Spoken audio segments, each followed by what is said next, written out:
From the podcast that gets you from where you are to where you want to be, escaping the drift, this is the Weekly Drop with John Gafford. No matter what platform you're watching or listening to us on, make sure you like, subscribe, and comment. And now, The Drop. Welcome back to the program, everybody. Happy Thursday, and welcome to the Weekly Drop from the podcast that gets you, like I said, man, from where you are to where you want to be. And you know where I want to be right now today?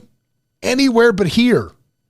Because I got to tell you, I'm coming off the end of, yet again, a wicked cold.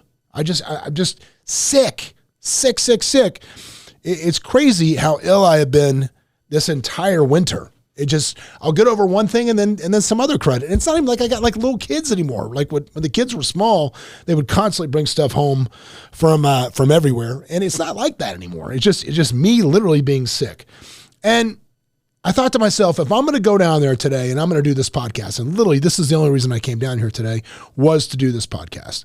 And normally I'm ahead on the interviews, but I'm never ahead on the weekly drops because I like to keep them poignant with whatever's going on at the time.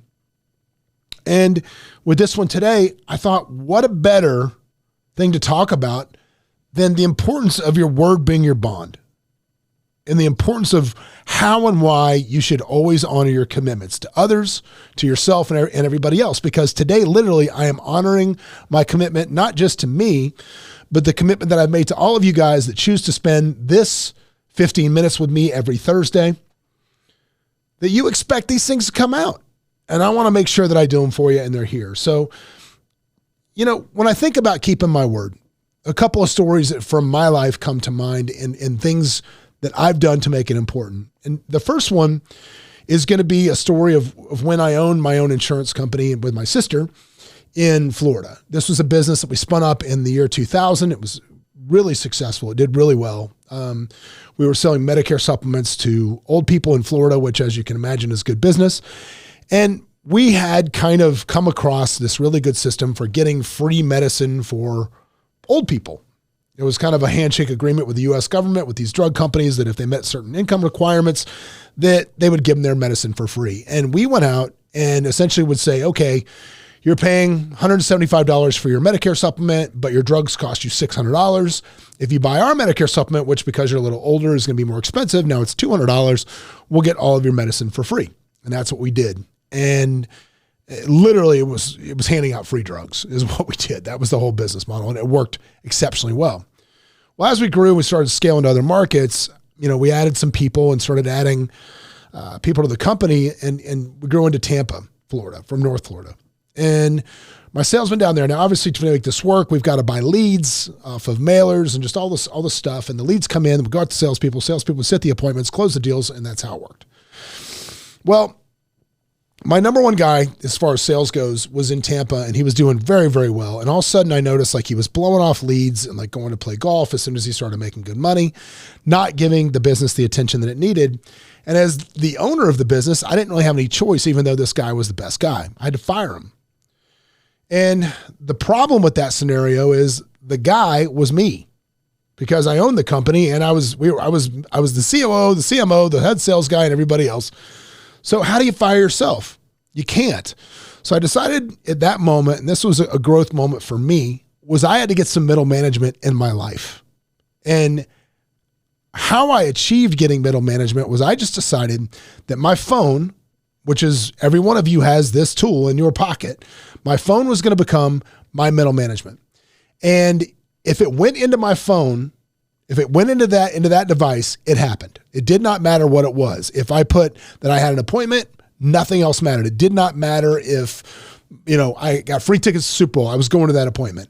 If it said I was going to the gym, I was going to the gym. If it said I was doing this, I was doing that. So my calendar became religion to me. It was everything that I said I would do, went into that phone, and then got done. And the reason that this is so important in that aspect is because, you know, when you talk about being honest and keeping your word, you know, keeping your word to yourself is so incredibly important. We've talked about it many times on this podcast, but like the 4 Agreements by Don Miguel Ruiz talks about being impeccable with your word in that book. If you haven't read that book, again, I could not recommend it more, but being impeccable with your word as a key principle. Because when you honor commitments to yourself, you build trust with others because your actions are more important than what you say you're going to do. You look at guys like John D. Rockefeller, who the only reason he survived the Great Depression, believe it or not, is when everything went to absolute hell in a handbasket with his business. Because he always did what he said he would do in business, he was able to pull lines of credit and survive those financial hardships when everybody else couldn't. Because he understood that trust was his primary currency. You know, another story for me a couple of years ago, many, many moons ago, like 2017, I got brought in to start a property flipping hedge fund with a guy that I knew. And we went out and he said, we got to raise X amount of capital. And it was a pretty decent chunk. And I went to my friends and family and raised $750,000 for our end of the seed money into this fund. Wound up being a much larger raise, but I raised $750,000 from friends and family into this house flipping fund. Now, needless to say, you know, look, I win more than I lose, but this thing was a loser and it lost. And it left me with a partner that abandoned me, literally hit the bricks and fled the state, left me sitting on several lawsuits, of which hopefully my lawsuit against him will come to fruition very, very soon, but hit the bricks, left me with lawsuits, left me with issues, left me with all kinds of things. And I made a commitment in that moment. I sat with my wife and, you know, you're discussing this investment, and we were very clear to everybody that invested, friends and family, that look, this could have upside, but it's an investment like anything else. It could go to zero.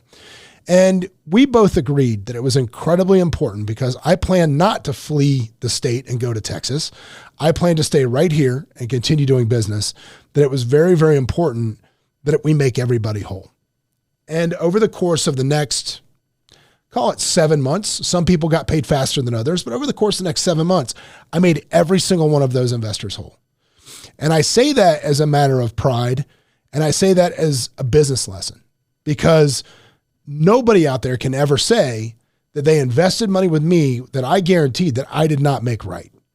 I would rather see somebody that tells me that story and shows me that proof rather than somebody that shows me a 20% return. Because yeah, everybody hits the lottery once in a while. Projects go good, things happen, markets are good.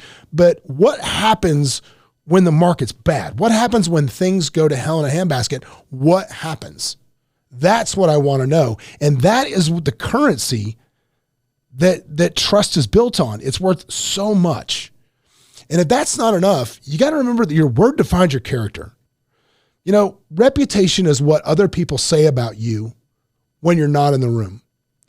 And one of the worst things that you can ever hear about anybody is, that dude's all talk. Or, oh yeah, they talk a good game, but when it comes down to it, they don't do anything. And sure, there's times in business or there's times in your life when you're going to get to a place where, man, maybe you do have to let somebody down. Maybe you can't perform at a level you wanted to do. And what I've found, I'll give you a great example. Pace Morby, who I love Pace, I love Jamil, I love those guys, his whole team. They came to me and they wanted to spin up a national title company. I said, okay, cool. I got to do some research. Let's get started on this. And I started working on it. And I realized very quickly that based on where we were within the scale of our company, there was no way that I could pull this off for them at a high level. Because at that point, that was the first time we looked at some of the states that they wanted to be in. And we just knew that the lift was going to be too great for us at the size of our company. So rather than just let it fizzle and kind of go on the vine, I was very honest. I just said, hey man, I can't perform at the level I think this is going to need to be done to make this work. They ended up doing it with somebody else. I'm not mad about it. I couldn't perform. Now, I could have squandered around. I could have spent a year of telling them it's coming, we're working on it, things are happening, whatever else. But as soon as I knew that we could not pull it off, I got out. And my currency with those guys, my relationship currency is still good. My credit is still good with those guys. Because, yes, did we fail? Sure.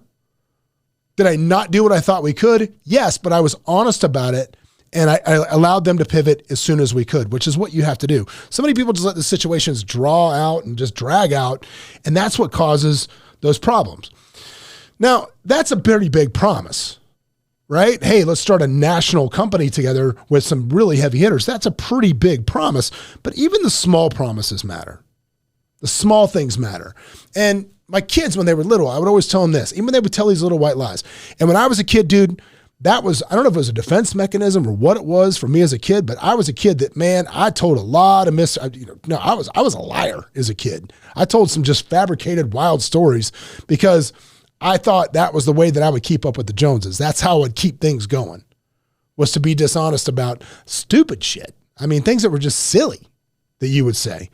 And I got to tell you, it's such a dangerous slope when you start telling little fibs, because it becomes a habit like anything else. And if you can be dishonest about little things, then you'll be dishonest about big things. And it becomes less and less of a deal. We've all known people that are dishonest in their life, or dishonest with people and tell just a bunch of nonsense, and you know who they are. And you got to figure a couple things. Number one, it just makes your life so much harder, so much more difficult, because you got to keep track of too much stuff. I mean, what was it? I don't know who said it, but it said, if you tell the truth all the time, you don't have to keep track of anything, which makes life so much easier. Because when you tell the truth consistently, it's going to build self-respect for you, because you're staying true and aligned with yourself. I mean, people who consistently honor their commitments, they develop a stronger confidence, and because they have discipline. And discipline builds character, which builds confidence. Now, the next thing I would say is, if you don't see like a lot of opportunity rolling down the street right into your lap, maybe it's because of people don't think of you as reliable.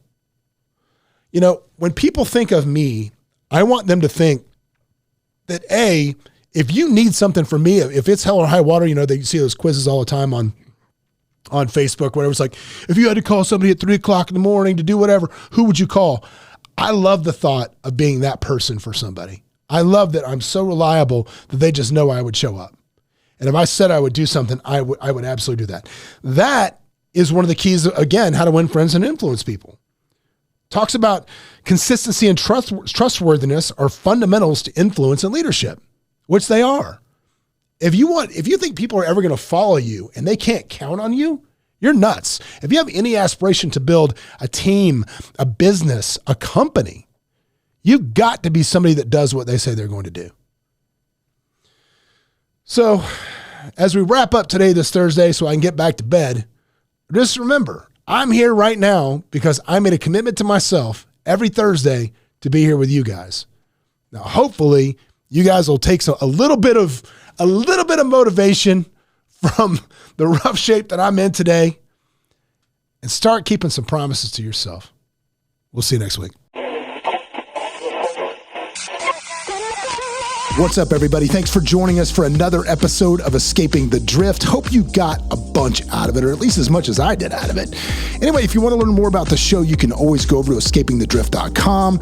You can join our mailing list. But do me a favor, if you wouldn't mind, throw up that 5-star review, give us a share, do something, man. We're here for you.